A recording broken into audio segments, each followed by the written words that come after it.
Hello guys, good morning. Routine naman ang ating leg and foot exercise. So, 1, 2, 3. 1, 2, 3. 1, 2, 3. 1, 2, 3. Ayan.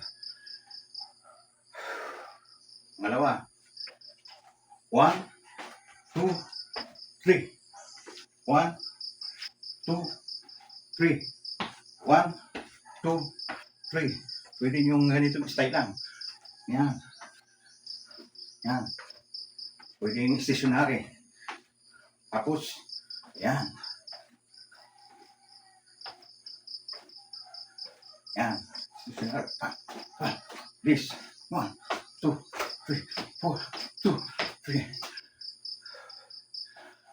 Alam mo guys, ginawa ko ng exercise ngayon yan. Pero deadly yan guys. Pakita ko sa inyo yan kung paano application. Kung may upunin ka.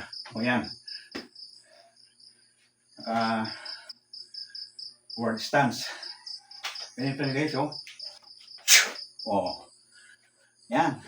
Pag ganoon mo yun, tumba na yun guys. Ito naman.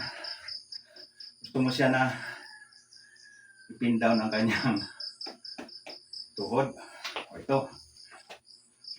Asa! Oh. Oh, ito. Oh. Gusto mong upuan, oh. Dito sa pader. Ang lakas niyan guys. Ito. Yan. Huwag niyong gamitin sa kasamaan yan.